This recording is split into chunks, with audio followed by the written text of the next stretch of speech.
नमस्कार साथियों, आपके अपने चैनल क्रिएटिंग मैथमेटिशियंस में आपका स्वागत है। साथियों, आज के लेक्चर में हम लोग डिस्कस करेंगे टू डायमेंशनल कोऑर्डिनेट में सर्किल के मोस्ट इम्पॉर्टेंट क्वेश्चंस पर, जो कि आपके इन एग्ज़ाम्स जो भी एलटी ग्रेड है, टीजीटी है, पीजीटी है, इन सब में बहुत ज़्यादा पूछे जाते हैं।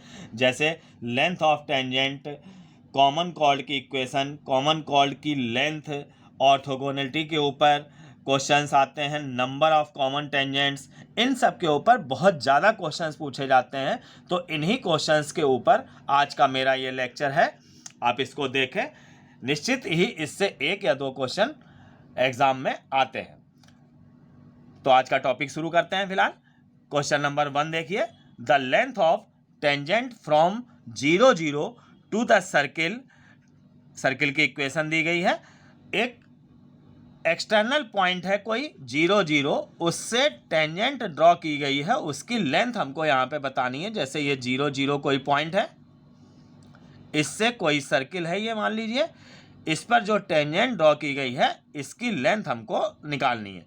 तो इसके लिए यहाँ पर फार्मूला है length of tangent equal to root S1। अब ये रूट S1 कैसे निकलेगा इसको आप देखिएगा। सबसे पहले करते क्या है कि यहाँ पे ये जो भी सर्किल की इक्वेशन है इसको हम S इक्वल टू 0 मान लेते हैं। तो S जो है हमारा यही हो जाएगा जो भी दिया गया है, इसका LHS 2x² plus y square plus x minus y plus 5 equal to 0। But यहाँ पर हमको इस सर्किल की इक्वेशन को जनरल फॉर्म में, स्टैंडर्ड फॉर्म में लिखना चाहिए, मतलब कि एक्स स्क्वायर और वाई स्क्वायर का कोफिशिएंट 1 होना चाहिए। तो हमारा s जो हो जाएगा 2 से डिवाइड कर देंगे, x square plus y square plus x by 2 minus y by 2 plus 5 by 2 equal to 0। अब हमको लेंथ ऑफ टेंजेंट निकालनी है। तो length of tangent equal to root S1 होता है। और रूट S1 के लिए हमें करना क्या होता है कि जो भी हमारा ये पॉइंट दिया गया है एक्स वाई की जगह हम यहाँ पे ये रिप्लेस कर देंगे। तो एक्स वाई की जगह हम जब 0 रखेंगे तो देखिए ये 0 0 फिर 0, ये -0, और यहाँ पे बस केवल ये हमारा 5/2 बचेगा। तो इस तरीके से ये रूट 5/2 इसकी लेंथ आ जाएगी। ऑप्शन डी जो है वो हमारा सही होगा। सेकेंड क्वेश्चन देखिए।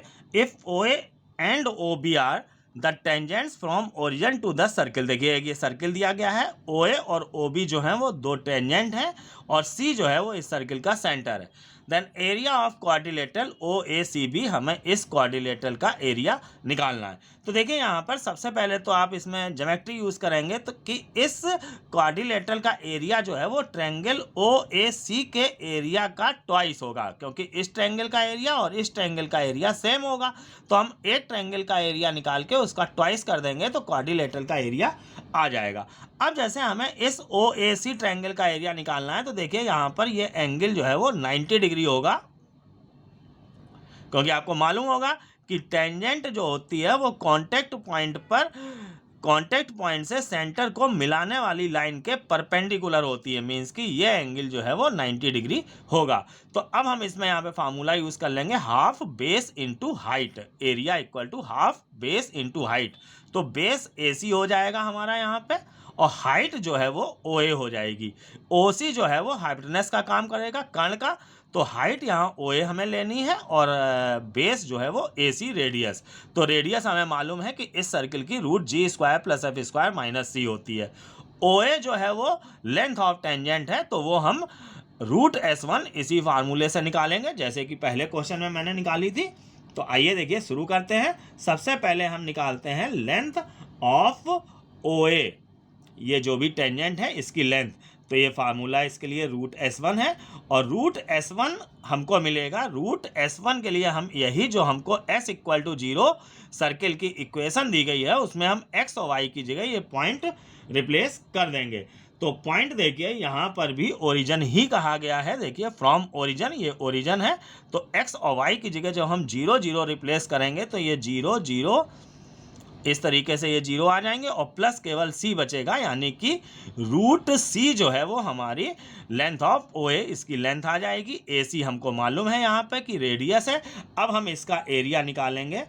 Area of triangle O A C equal to half base हो गया root G square plus F square minus C into height जो है वो रूट सी हो जाएगी। अब हमें एरिया ऑफ क्वाड्रिलेटरल ये निकालना है। मान लीजिए ये क्वाड्रिलेटरल को शो कर रहा है, तो ये ओ ए सी बी, इसके लिए हम इसका दुगना कर देंगे, तो दुगना करेंगे तो ये 2 हमारा बस कैंसिल हो जाएगा। Root C into root G square plus F square minus C, ये हमारा आंसर आ जाएगा। इसको हम एक ही रूट में ले लेंगे जैसे, तो ये रूट सी और ब्रैकेट में G square plus F square minus C. तो इस तरीके से ऑप्शन बी जो है वो हमारा सही होगा। नेक्स्ट क्वेश्चन में आए, common chord of circles this and this is. देखिए बहुत इंपॉर्टेंट क्वेश्चन होता है, बस फार्मूला यूज होता है।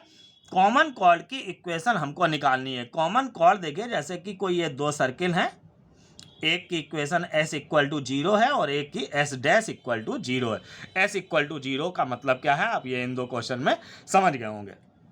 2 यहाँ पे सर्किल हैं, तो एक को s इक्वल टू 0, दूसरे को s डैश इक्वल टू 0 हमने ले लिया। तो ये जो हमारे इंटरसेक्शन पॉइंट को मिलाने वाली लाइन है, इसको कॉमन कॉर्ड कहते हैं। और इसकी इक्वेशन के लिए फार्मूला है equation of common chord s minus S dash equal to 0 होती है। तो देखिए ये s इक्वल टू 0 हो गया और ये s डैश इक्वल टू 0 हो गया। बस अब आप इसमें से इसको सबट्रैक्ट कर देंगे तो इक्वेशन आपको मिल जाएगी। सीधे मैं लिख देता हूँ x plus y plus 1 equal to 0 यहाँ पे आ जाएगा। बस आप इसमें से इसको सबट्रैक्ट कर देंगे और सॉल्व कर लेंगे, तो ऑप्शन सी जो है वो हमारा सही होगा। नेक्स्ट क्वेश्चन में आते हैं। देखिए साथियों, मैं आपको बता दूं ये सारे ही क्वेश्चन टीजीटी, पीजीटी, जीआईसी कहीं ना कहीं आए हुए हैं। जैसे ये क्वेश्चन नंबर 4 जो है ये टीजीटी 2016 में आया है, ऐसे ये पीजीटी 2009 में आया था। मैं सारे ही इंपॉर्टेंट क्वेश्चंस आपको यहाँ पे छांट के बता रहा हूँ। तो देखिए ये क्वेश्चन जो है ये फिलहाल बहुत इजी क्वेश्चन है, मैंने इसको सॉल्व कर दिया है। The length of common chord of 2 circles of radius 15 centimetre and 20 centimetre whose centres are at a distance 25 centimetre. देखिए ये 2 सर्किल हैं, एक की यहाँ पे रेडियस 15 है, दूसरे की 20 है, और इन दोनों के सेंटर्स के बीच की डिस्टेंस जो है वो 25 है। इसके कॉमन कॉर्ड की लेंथ हमको निकालनी है। तो देखिए यहाँ पर हम इसके सेंटर और दोनों सेंटर्स को मिलाते हैं, तो यहाँ पर ये जो कॉमन कॉर्ड है ये इसके मिड पॉइंट से ये काटेगी मिलाने वाली लाइन C1 C2 को, क्योंकि हम जानते हैं कि किसी भी लाइन पर से किसी भी सर्किल के सेंटर से अगर किसी कॉर्ड पर परपेंडिकुलर डाला जाए तो वो उसको बाइसेक्ट करता है, यानी कि ये AP और BP जो है वो बराबर होगा। तो अब हमें यहाँ पर पहले AP निकालना चाहिए, फिर हम उसका दुगना कर देंगे तो उससे हमें AB मिल जाएगा। AP निकालने के लिए करते क्या है, हम यहाँ पर देखिए इस C1P इतने को हमने x मान लिया, तो इतना ये जो बचा हुआ हमारा जो है वो 25 माइनस x हो जाएगा। तो C1P equal to x, then C2P equal to 25 minus x।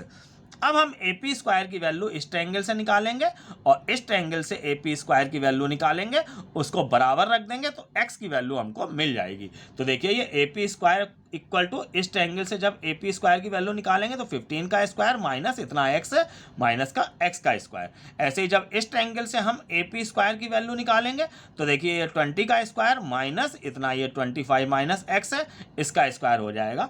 तो देखिए ये अलग अलग ट्रायंगल से हमने AP स्क्वायर की वैल्यू निकाली, इस ट्रायंगल और इस ट्रायंगल से। अब इन दोनों को हमने बराबर रख के सॉल्व कर दिया तो x की वैल्यू 9 आ गई, मतलब कि इतना जो है वो 9 हमको मिल गया।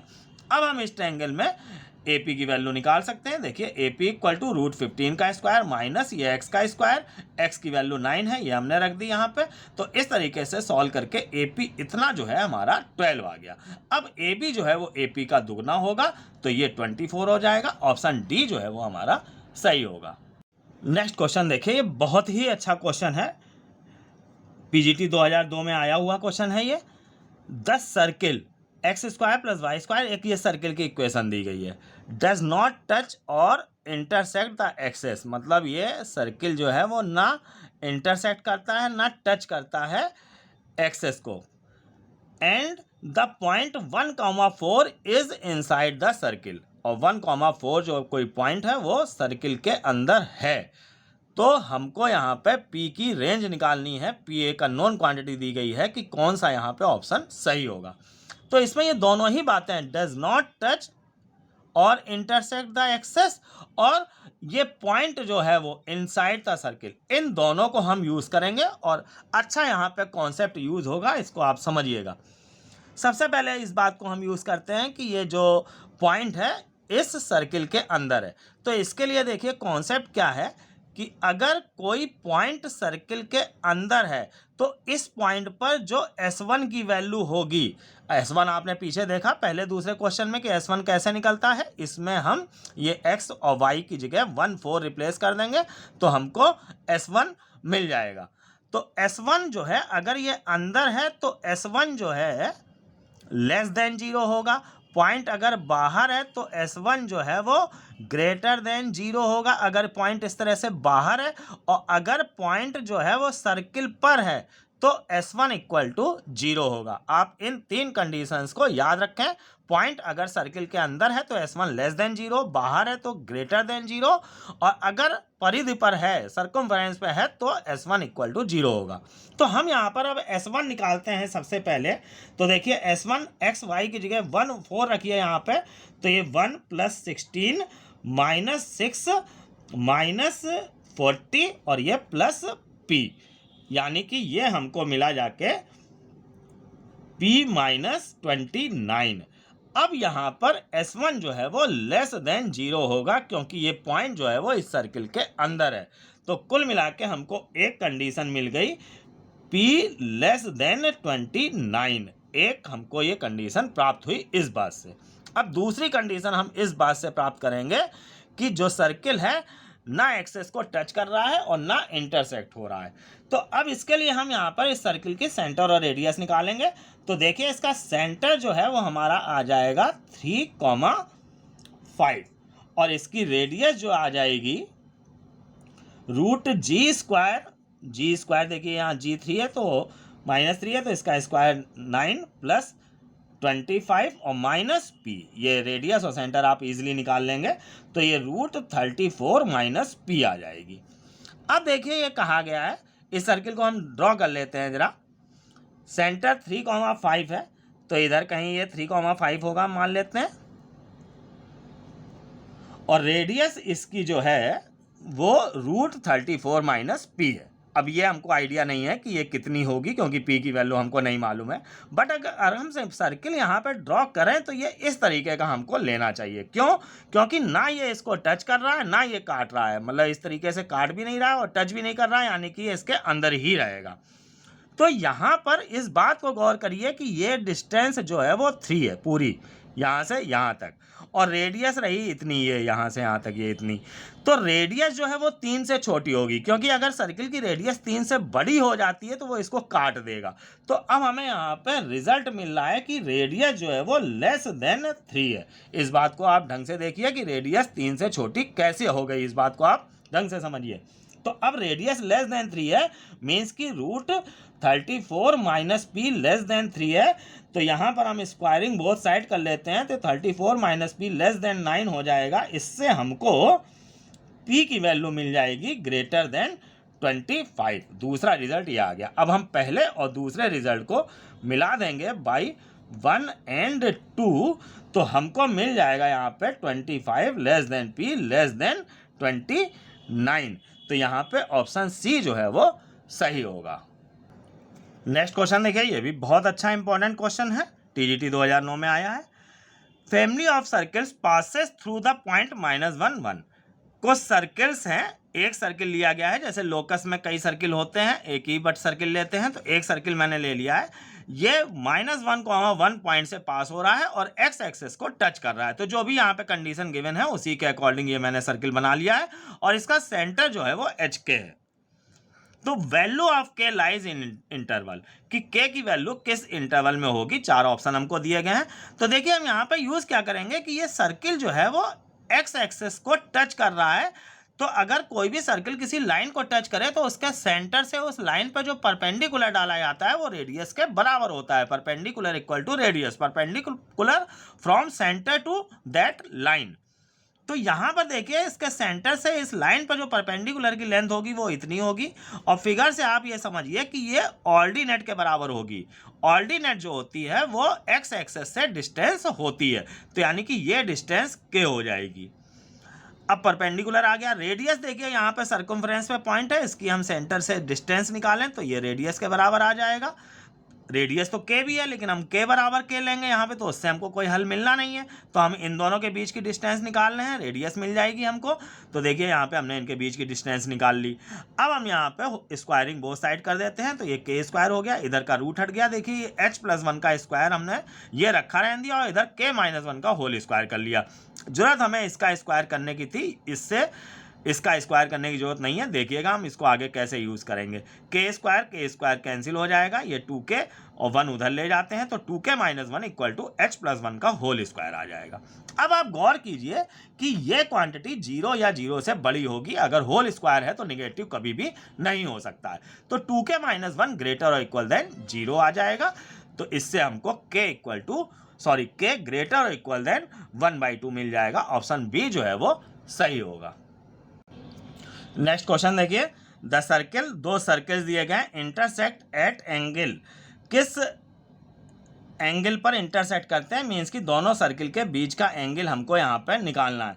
तो देखिए आप इसको फिगर से समझिए, जैसे कि ये एक सर्किल ये है, एक सर्किल ये है, इनके बीच का एंगल मतलब कि इनके इंटरसेक्शन पॉइंट पर जो टेंजेंट ड्रॉ की गई हैं उनके बीच का एंगल, तो यहाँ पर हमको ये एंगल निकालना है। तो इसके लिए देखिए फार्मूला है, पहले आप ये देखिए, इसकी रेडियस r1 है, इसकी r2 है, और इनके सेंटर्स के बीच की डिस्टेंस d है। तो फार्मूला हमारा है cos theta equal to r1 का स्क्वायर प्लस r2 का square minus d square upon 2r1 r2। बस अब हमें यहाँ पे ये r2 का स्क्वायर है, r1 r2 दोनों की रेडियस और उनके सेंटर्स के बीच की डिस्टेंस निकालनी है। आप इजीली ये काम कर लेंगे, मैं इसको आपके लिए छोड़ रहा हूं, आप r1 निकाल लीजिएगा। मैं r1 लिख देता हूं, r1 जो है वो हमारा 1/√2 आएगा, r2 रेडियस ये भी 1/√2 आएगी, दोनों सर्किल की रेडियस 1/√2 होगी। सेंटर, इसका सेंटर जो है वो हमारा आएगा -1/2 और इस सर्किल का सेंटर जो आएगा वो -1/2, 1/2 आएगा। अब आप इन दोनों के बीच की डिस्टेंस निकाल लीजिएगा, C1 C2, और यही हमारी यहाँ पर फार्मूले में जो D है उसके बराबर होगी, D equal to C1 C2, मतलब दोनों सेंटर के बीच की डिस्टेंस। तो यहाँ पर ये हमको मिल जाएगी 1। अब आप ये सारी वैल्यूज़ R1 R2 और ये D की, केवल इतनी ये 3 वैल्यूज़ यहाँ पे आप रख देंगे, तो cos थीटा सॉल्व करने पर 0 आ जाएगा। इससे हमको थीटा इक्वल टू 90 डिग्री मिल जाएगा। तो ऑप्शन यहाँ पर D जो है वो हमारा सही होगा। नेक्स्ट क्वेश्चन देखिए, इफ द सर्किल, दो सर्किल देखिए दिए गए हैं, cut orthogonally then k is equal to, k की वैल्यू हमें यहाँ पर पता करनी है। देखिए ऑर्थोगोनली यहाँ पर कट कर रहे हैं, जैसा आपने पिछला क्वेश्चन देखा कि दो टेंजेंट जो है यहाँ पर सर्किल की इंटरसेक्शन पॉइंट पर, उनके बीच का एंगल यहाँ पर 90 डिग्री दिया गया। ऑर्थोगोनली मीन्स कि बीच का एंगल 90 डिग्री होगा। तो देखिए एक ऑर्थोगोनली की यहाँ पे एक अलग कंडीशन दी गई, जैसे आपने पिछले क्वेश्चन में देखा कि इन दोनों के बीच के एंगल का वो फार्मूला था, एंगल वो पिछले क्वेश्चन में 90 आ गया था, बट 60 45 कुछ भी आ सकता है, तो वो हर तरह के एंगल के लिए कंडीशन है। बट यहाँ पर ये जो कंडीशन है केवल ऑर्थोगोनली की है कि अगर दो सर्किल परपेंडिकुलर हैं, ऑर्थोगोनली हैं, तो उसके लिए कंडीशन है। तो यहाँ पे हम इसको भी यूज़ कर सकते हैं, और पिछले क्वेश्चन में जो मैंने cos थीटा का फार्मूला बताया उसको भी यूज़ कर सकते हैं। बट मैं आपको फिर से बता दूं कि ये केवल 90 डिग्री ऑर्थोगोनली के लिए यहाँ पे कंडीशन है। तो यहाँ पर सिंपली बात देखिए, इसका हम यहाँ पर जी ले लेते हैं। देखिए इसका जी जो है वो हमारा 1 होगा, इसका जी जो है वो -1/2 होगा। ऐसे ही f जो है वो इसका -1/2 होगा, इसका f जो है वो 2 होगा। आप इस कंडीशन में रख दीजिए g1 g2 f1 f2, और ये c1 प्लस c2, c1 देखिए जैसे इसका -2 है, इसका c2 जो है वो k है, ये हमने इसमें रखा और k की वैल्यू आ जाएगी। बहुत ईजिली ये क्वेश्चन हो जाएगा। मैं आपको बता दूं, ये जो भी मैं क्वेश्चन बता रहा हूँ ये इजी भी हैं और बहुत ज़्यादा आते हैं। बस इनकी यहाँ पे करने की वर्किंग जो भी है या जो कंडीशंस हैं, फार्मूले हैं, वो आपको लर्न हो तो ये क्वेश्चन बहुत आराम से कर लेंगे, बस इसका कॉन्सेप्ट क्लियर हो।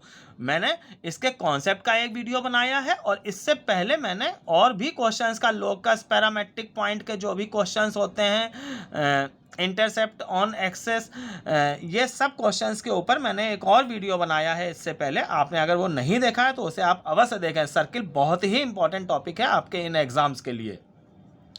तो नेक्स्ट क्वेश्चन में आते हैं।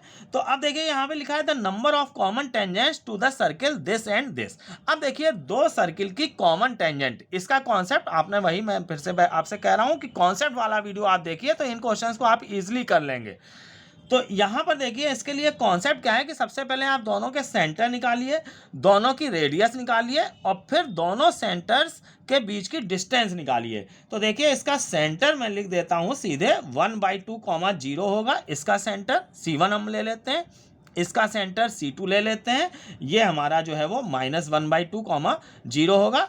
इसकी रेडियस हम R1 ले लेते हैं, तो R1 जो है ये 1/2 होगी और इस सर्किल की रेडियस R2 ले लेते हैं, तो R2 आप निकालेंगे तो ये 1/2 आ जाएगी। अब हम इन दोनों सेंटर्स के बीच की डिस्टेंस निकालते हैं, C1 C2, ये 1 आ जाएगी। तो अब गौर करने वाली बात यहाँ पर देखिए ये है कि C1 C2 जो है वो R1 प्लस R2 से क्या रिलेटेड है, मतलब C1 C2 R1 plus R2 के बराबर है कि बड़ी है कि छोटी है, इस पर निर्भर करता है कि कितनी कॉमन टेंजेंट्स होंगी।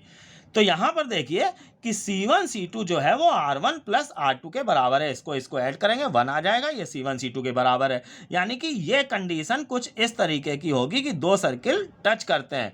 तो देखिए यहाँ पर दो ये कॉमन टेंजेंट होंगी और एक ये कॉमन टेंजेंट होगी, तो कुल मिला के इस तरह से 3 कॉमन टेंजेंट्स हमको मिल जाएंगी।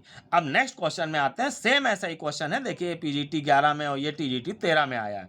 बहुत ज़्यादा क्वेश्चंस इस तरह के जो मैं इस वीडियो में बता रहा हूँ पूछे जाते हैं, बस मैंने तो हर टाइप के एक एक दो क्वेश्चंस यहाँ पर रखे हैं, एक एक दो, उसी से आपको पूरा मैटर क्लियर हो जाएगा, लेकिन आते बहुत ज़्यादा हैं ये क्वेश्चन। अब इसमें देखिए number of common tangent, same question है, दो सर्किल। तो अब यहाँ पर इसके लिए हमें इसी कंडीशन को पकड़ना पड़ेगा कि C1 C2 और R1 प्लस R2 में क्या रिलेशन है, बड़ा है कि छोटा है कि बराबर है। तो यहाँ पर देखिए जब हम निकालेंगे, अब सीधे आप ऐसे ही मैं लिख देता हूँ, आप इसको निकाल लीजिएगा। R1 प्लस R2 जब आप निकालेंगे तो यहाँ पे 3 + √10 आएगी।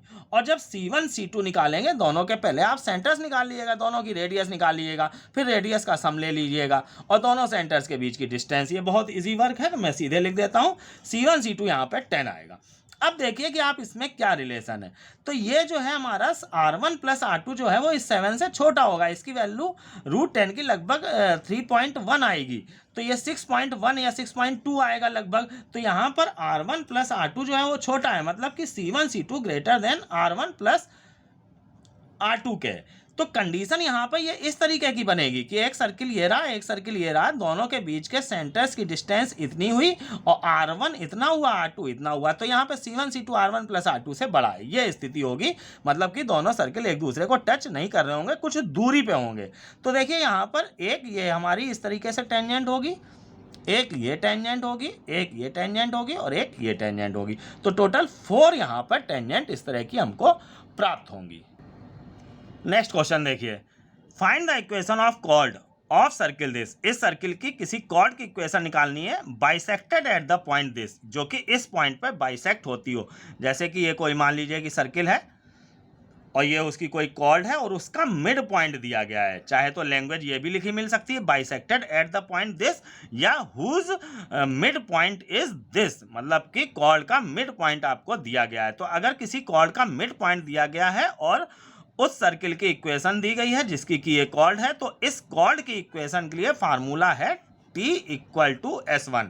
अब S1 क्या है ये आप यहाँ पे कई क्वेश्चंस में देख चुके हैं। T क्या होता है यहाँ पर, वो भी इसी S से निकाला जाता है। जो भी सर्किल की इक्वेशन दी गई है इसको हम S = 0 मान सकते हैं, इतना ये S हो जाएगा। इसी से S1 हम निकाल लेते हैं, ये पॉइंट उसमें XY की जगह रिप्लेस करके S1 आ जाता है। और टी जो हमारा आता है वो रिप्लेसिंग करके एक्स स्क्वायर की जगह x x one, y square की जगह वाई वाई वन और 2x की जगह x प्लस एक्स वन और 2y की जगह y प्लस वाई वन।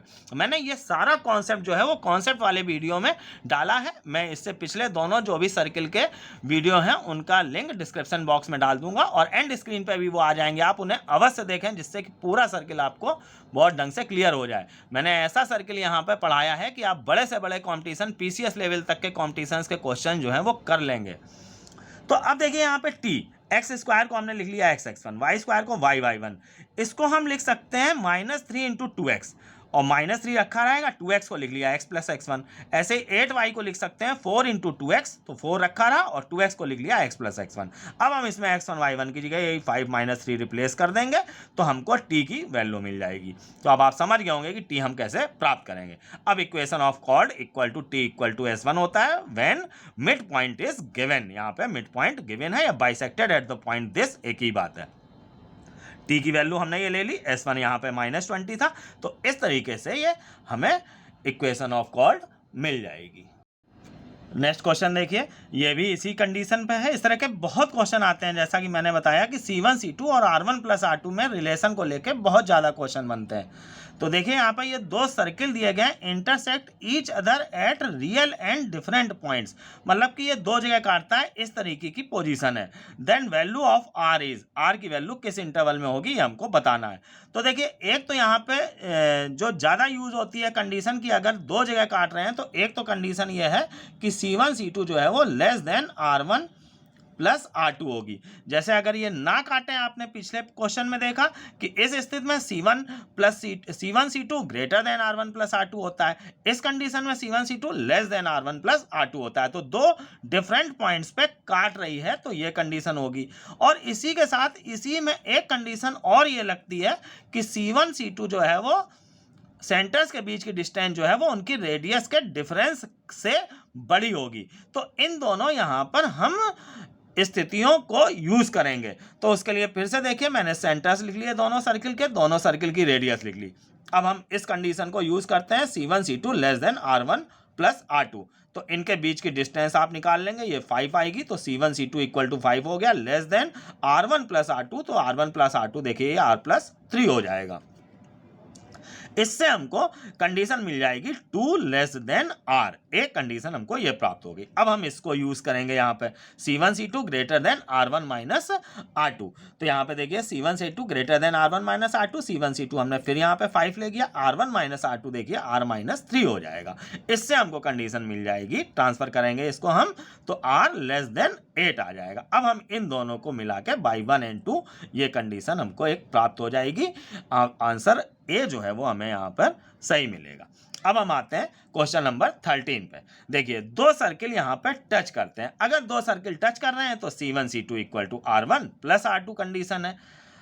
अब अगर टच कर रहे हैं इस तरीके से तो ये C1 C2 बराबर R1 प्लस R2 है, और अगर इंटरनली टच कर रहे हैं तो C1 C2 equal to R1 minus R2, ये कंडीशन है यहाँ पे। तो क्वेश्चन में देखिए कहा गया है टचेस इंटरनली, तो हम अब इस कंडीशन को यूज करेंगे कि C1 C2 equal to R1 minus R2, internally में ये कंडीशन है और एक्सटर्नली टचेस में ये कंडीशन है। ये सारी कंडीशन मैंने बहुत डीपली वहाँ पे एक्सप्लेन की हैं, आप उस फर्स्ट वीडियो को मेरे सर्किल के जरूर देखें अगर आपने नहीं देखा है तो। अब देखिए यहाँ पे सेंटर्स के बीच की डिस्टेंस, आप इनके सेंटर रेडियस आप इजीली लिख लेंगे, यहाँ पे -g -f सेंटर होंगे, ये आप इजीली कर लेंगे, मैंने वो काम आपके लिए छोड़ दिया है। बस अब यहाँ पर देखिए C1 C2 दोनों सेंटर्स के बीच की डिस्टेंस निकाली, R1 माइनस R2, R1 हो गई, या R2 हो गया। अब आप इसको सॉल्व करेंगे स्क्वायरिंग बोथ साइड करके यहाँ पर, तो आपको ये इक्वेशन मिल जाएगी। इसको आप गौर कीजिए कि तो fg dash minus gf dash का होल स्क्वायर होगा ये, इससे हमको fg dash equal to gf dash ये कंडीशन प्राप्त हो जाएगी। कैलकुलेशन थोड़ा लेंदी है, वो मैंने आपके लिए छोड़ दिया है कैलकुलेशन, बट आप इसको इजीली कर लेंगे। एक बात और यहाँ पे जो आती है कि टचेस इंटरनली में ये कंडीशन हमको प्राप्त हुई है, और अगर टचेस एक्सटर्नली आप इसको लेके आप इसको सॉल्व करके देखिएगा तो भी यही कंडीशन हमको मिलेगी। इस क्वेश्चन में ये खास बात है कि टचेस इंटरनली हो चाहे टचेस एक्सटर्नली हो, कंडीशन हमको यही प्राप्त होनी है, बस लेके हम अलग अलग चलेंगे कंडीशंस, बट जो प्रूव होके आएगी वो यही आएगी।